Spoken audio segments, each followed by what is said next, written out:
it was awesome to watch our guys get on that bus and feel good about playing and feel good about winning. Winning is not the cure to all evil, but it definitely picks everyone's spirits up to just reinforce what you're doing. And I did see one of Wes Clark's bombs come buzzing right by our bus on the way home. So I guess that makes it for a heck of a weekend. Colin, you can go ahead and get us started. Yep. Frank, I guess, what did you see out of Trayvon in his first start, and do you anticipate that kind of being the lineup you stick with in terms of Trayvon starting these final 2 regular season games? Yeah, I mean, from day one, it was obvious that he's got an understanding how to play near the basket. The problem with him is that, he had been home for 10 months in Montreal, so he wasn't in great shape. And, and then he got here January 5th or something like that, if I'm not mistaken. And then we got shut down. So, he didn't practice till like the 17th or something like that of January. And, and then I was a lost cause those first 10 practices because I was trying to get my energy and my health right. And so I couldn't help him. And Chuck wasn't around, and Chuck's who works with the bigs. And he was just like me, trying to regain everything. And, but it was obvious from day one that there's a comfort level for him playing with his back to the basket. And we needed that. And, and it wasn't just about catching the ball in the low post. He grabbed 3 defensive rebounds early in the game to create a presence on the defensive glass. One time he kind of got beat and he recovered and he blocked the shot, which is something that we've been lacking, that rim protection defensively. So he did those things. Now his challenge is continue to get in better shape so he can sustain effort. I can't play zone every single second he's in there. So he's got his ball screen coverage, his understanding that he's got really good footwork, just has to learn how to get in a stance rather than play tall. But those are the challenges with him. But the pluses are the other things we talked about. Michael? Morning, Frank. I wanted to talk a little bit about the backcourt. Obviously, Trey Hannibal and Jermaine both had really nice games the last time out. Curious just what you saw in the film from those guys. And then also, do you know if Seventh Woods might be available for you guys again soon? I know he's missed the past couple of games. Yeah, I'll answer the second one first. Seventh was available for that game. I just never felt the need to have to put him out there. And I always err on the side of cautious. So he was a practice yesterday. He was good yesterday. He'll practice today, and God willing, he's nothing else happens, and he'll be ready to go tomorrow. As far as guard play goes, I mean, it started with the fact that Trey Hannibal made his first 3, and Jermaine made his first 3, and then Jermaine kept making threes. And they both played in our structure. They both played with a sense of discipline, and so they did good things. Defensively, we weren't going for steals and gambling and handled ball screens the right way, and so it allowed us to keep them out of the paint under dribble drives, which allowed them then it kind of makes them a jump shooting team rather than a drive, kick, shoot team. So we played well. We played well, and the 2 guys you mentioned, Trey and Jermaine, had a lot to do with it. Mike Uva?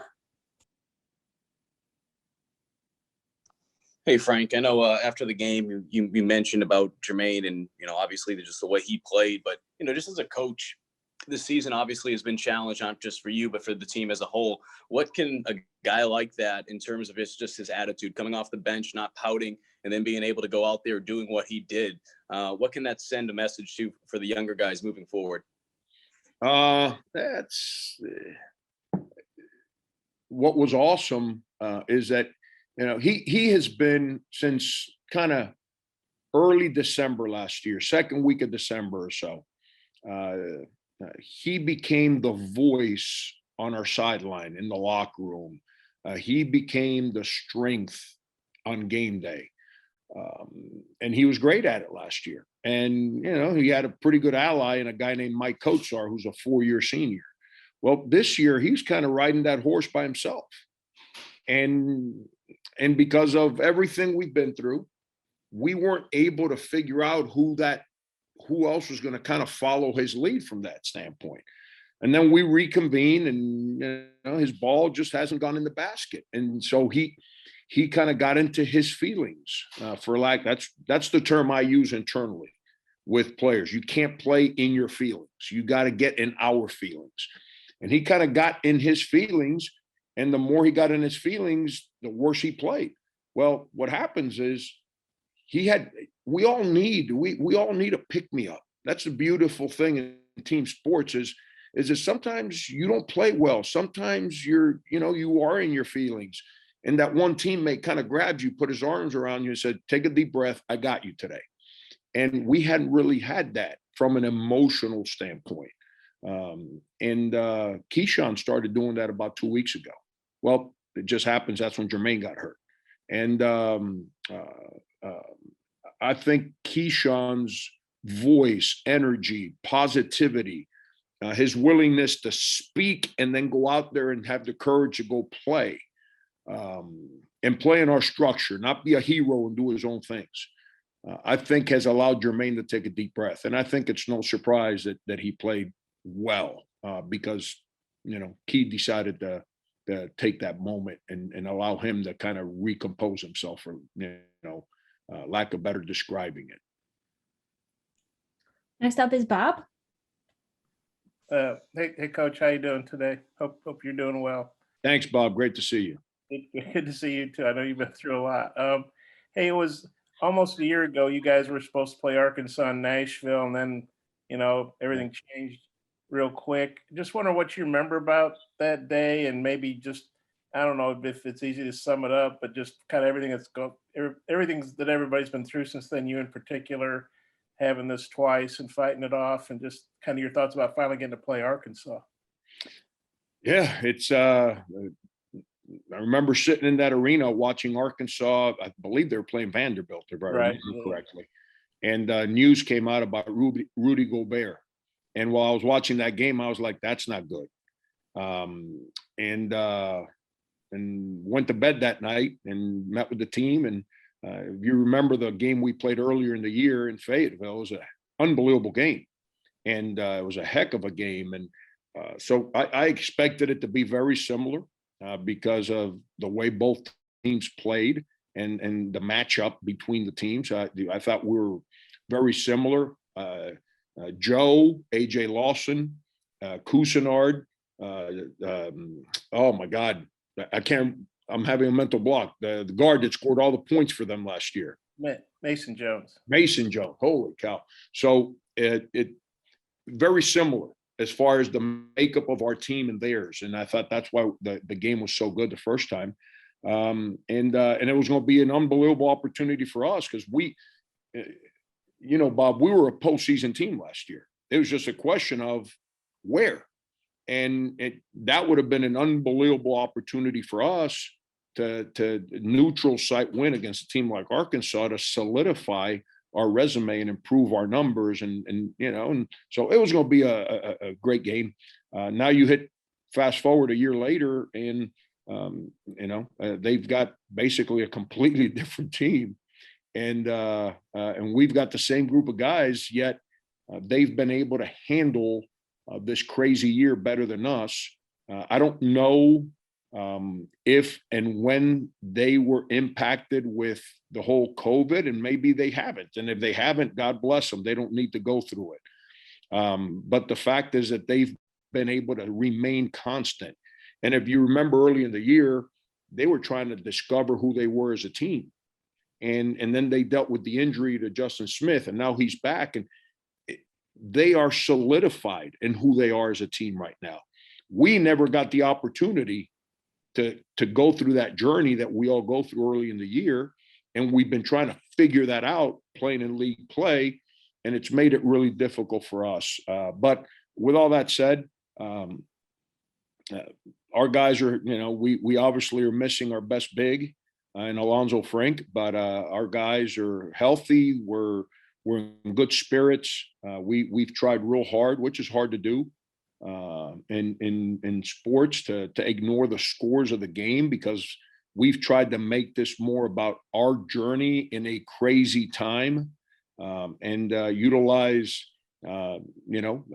my personal journey, my associate head coach's journey, when we both get sick in the middle of the season. And the fact that, Bob, last time you interviewed me in person, I didn't look like this, and now I look like this. And, that it's all part of the growth, that we're going to all be better because we've been through this moment together, and the necessity to stick together regardless of the score of games. And so that's the way we're trying to utilize it. And then we have a great opportunity against a very good Arkansas team tomorrow, and I know we're excited to play and see what happens.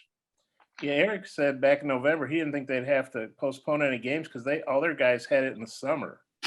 So I mean that sounds weird, but I mean they kind of had it early, I guess, and got past it for the most part. It sounds like, and Arkansas, they're going to be ranked in the top 15 coming in there.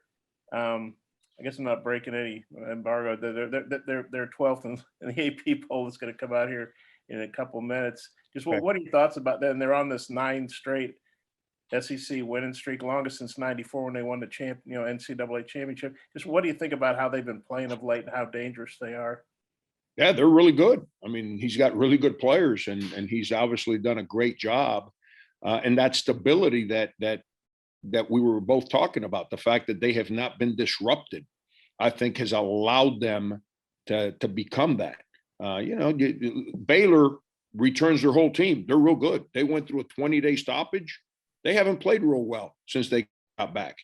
These stoppages are real, and they disrupt your team. And but give Eric a lot of credit. Muss got those guys playing at a high level.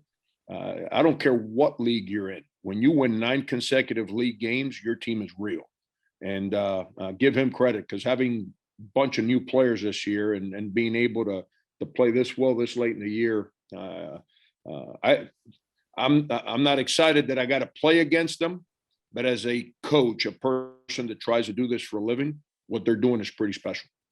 I just got one more, if I could. Yeah, absolutely. I know you guys have been through a rough season, but you had that huge win the other day. How big was that? How much did you need that, and how does that help you have some momentum and confidence going into this game? That's what we've been trying to find, Bob. Is we've been trying to find. I'm not even going to say the word confidence. Every time we start doing something well, we take a gut punch this year, whether it was early in the year with the shutdown and then losing one of our guys for the year. And then we beat Florida and we come home and we have a couple hard games, and then Jermaine Couisnard goes down for 2 weeks with an injury. It's just every time when I say he goes down with an injury, we beat Florida at Florida, and then we come home and, we had a lead in the second half of Mississippi State. We couldn't close the deal. And then we go nose to nose with Alabama, who was average margin of victory in league play was 18 points per game. And we're right there to go win the game. And we just couldn't quite do it. And then Jermaine gets hurt that next day. And so it's just to get guys to feel good. It's not even just confidence, just to feel good about what we're doing. And, I just said this to after our game at Georgia. I receive emails. I really don't check emails very often. I don't do social media, like to read nonsense. I just never read. Not now, not ever. I read, what my players put out there. I put what my family puts out there, but I don't read comments of people. I can care less what they think. But I've received some emails and I've read some stuff as far as disappointing season. Are you kidding me? There's nothing disappointing of what we've tried to deal with this year. But we've built a program, Bob, that over the last 8 years leading into this year, losing a game has not been tolerated in the inside of our locker room. And it's not something that's acceptable. And this year, we're very uncomfortable because we've had to face losing games to a certain extent this past, especially in the month of February. Our guys have not been comfortable because of that. And so winning a game made us all feel a little bit better because it kind of felt normal again, rather than what we've been feeling for the last 10 months and definitely the last 4 weeks from a game standpoint. Thanks. Yep. Next up is Rick. Hey, Frank, good morning. A couple of things for you. You mentioned I'm seventh. What about the overall health of the team now? Is everyone else good? And also, how rewarding is it for you when you look at everything that this team has been through? And I know there have been instances during the season this year where you talk about, your guys maybe getting hit and not hitting back. And here it is late in the season. And instead of looking like a bunch that's just ready for this season to end and go on vacation, they still were able to come out with that fighting spirit here late in the season. Just how rewarding is it for you to see that? Yeah, it was great, especially coming off that game at Mississippi State where I was not happy going into that game and I was not happy after that game because of what you just said, Rick. To come out and practice the way we did and then go in and play the way we did. And then in the moment of that game where we could have said, here we go again, early in the second half. Instead of doing that, on the contrary, Keyshawn was great. We buckled in. I didn't call a timeout and buckled in and dealt with the moment and got back to the game plan and defended and made the hard plays and figured out a way to scratch out a win. And that's I like this team before the year started. I've been frustrated. Once we reconvened here in February, we reconvened in January, but then we didn't have our complete team and everyone till the third week in January since December 5th. Imagine that, Rick, from December 5th until the third week in January is the first time we had a complete team, coaches and players in there consistently. And we had moments that I haven't been happy about. And when we have them, you've covered me for 9 years. I don't hide. I don't blame anybody, but you guys know when I'm happy and when I'm not happy, what I'm not happy about. But we got good guys in that locker room and we're healthy. Seventh should be fine. I mean, he was fine yesterday at practice and he got cleared before the game, but he should be fine. Couisnard's healthy. Everyone else is healthy. Justin kind of took a weird step on a play on the sideline in the second half at Georgia. But there's nothing there. He felt something in his calf, but there's nothing there. He was full go yesterday and fully healthy. So mentally has been my concern all year. It's not the guys. It's not how we do things. It's not. Rick, we've had, I'm not going to tell you who, but we've had guys in the locker room lose dear people in their lives over the last 10 years, including me. I'm 54 years old. I'm better prepared to absorb ugly than 20-year-olds are. And absorbing ugly is really complicated for any of us that have lost somebody. They at 18, 19, 20, they don't handle it as well. And then when one of your teammates is told that he's not playing anymore, that it hurts you, man. It's I don't from the outside that seems like no big deal.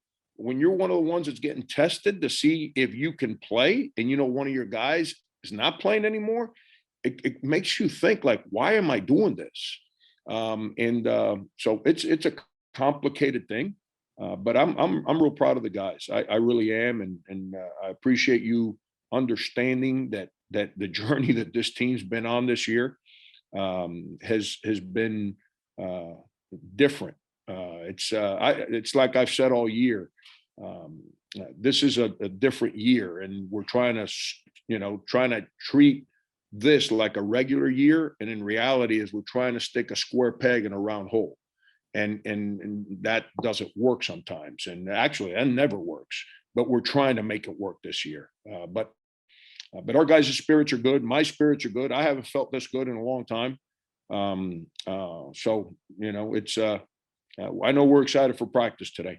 Yesterday they were real good, and I'm excited for practice today. And like I said earlier, the one thing I've preached to the players, because it's what I believe, because it's what life has taught me. Let's just stick together in this one. Let's hold on. Let's stick together. And at the end of the day, every one of us will be better because we went through this chapter. Colin and then Michael. Frankie, I got 2 questions for you. You mentioned practice. What did you see yesterday from your guys? And then what do you want to see today that makes you confident that you'll be able to sustain what you guys did at Georgia against Arkansas? Yeah, voices. When you're in your feelings, you don't talk. You're consumed with your shot, your mistake, your moment. And so when you have a practice and you don't hear voices, is because people are in their own world. When you're dealing with people that are excited about what we are doing, then you have people that are sharing their voice because they're concerned with their teammate rather than being concerned with themselves. And so we had a lot of voice yesterday, which is what we had leading into the Georgia game. And that's where I'm just telling you. I told you guys the other day, Colin, I'm going to say it again.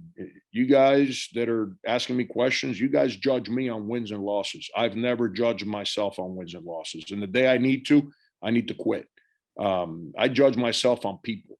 And when I see a young man like Keyshawn Bryant, who got here 2 years ago and wouldn't speak, even if you were one-on-one with him, and now he's in the middle of practice, leading practice, trying to pick people's spirits up, trying to engage people, that's what I call growth. And that's what I live life for. That's why I coach, and that's why I will continue to coach for. And kind of following up on that with Keyshawn, obviously he's a big voice on this team, but what's he meant to you guys from that voice standpoint and from his playing? Because he's had a pretty good year statistically and on the court as well. Yeah, I'm real proud of him. He's grown as a player. He's put in work to improve as a player. And he's made some mistakes defensively and offensively over the last 3 weeks, but his voice continues to get louder and stronger. And it's in a positive way. It's not in a, I do this and you're not doing. No, it's like, come on, I need you to do this to help me. And because he's shown that growth, I can't then pull back the reins and tell him to do less. I've got to let him go and let him do more. And that's what he's been doing. And that's, it's just like my children at home. The better they act, the more responsible and responsibility they embrace, the more freedom I give them. And that's kind of what Keyshawn's earned. So I've got to turn him loose. And, as he continues to work on his game and take ownership for our locker room, our team, for responsibility, I have to allow him to grow physically along with the way he's growing personally. Michael? So this is a little bit off topic, but you're talking about coaching for people and the development of people. And, Brad Underwood was someone who worked with you for a number of years and someone who's been with you. And I'm just curious if you've been able to pay attention at all to what's going on with him at Illinois and what they've been doing. And just if you had any thoughts on just his evolution as a coach, since you've known him. Yeah, we actually sent them a group text the other day, me, Hugs, my strength coach, about the fact that he nominated himself as the toughest son of a around, and to ask his wife. We've asked his wife said no chance. So we think that that's really funny. But him, Matt Figger, Bob Huggins, me, those are the guys that we were all together, and we've all kind of done this to help people. And it's no surprise that Illinois is now back to being what Illinois was. You know, I'm not trying to disrespect coaches that were there before him, but it's been a long time since you speak about Illinois in the conversation you're speaking about them right now. And you know, West Virginia's top 10. We've built this program. Matt Figger, you know, I think they've lost 3 in a row coming into the conference tournament. But at Austin, over his 3 years at Austin P, I think it's the best 3-year period in forever there. Funny how that works. You know, those guys are all consumed with people rather than the score of games, and they're able to not just win a game, but sustain winning over extended periods of time. So we're really proud of Brad. Am I surprised? Absolutely not. I was lucky that I was able to become a head coach and have guys like Delonte Hill, him, and Matt Figures, my assistants. They gave me a chance to grow, kept me grounded, told me the truth, and at the end of the day, were men enough to help me and not get in their feelings because I got named the head coach. Because, you know, they were all on that, except Matt, everyone else was on that staff. And I got named the head coach. They didn't get in their feelings because of that. On the contrary, it was about us. And that's the way we've always done things.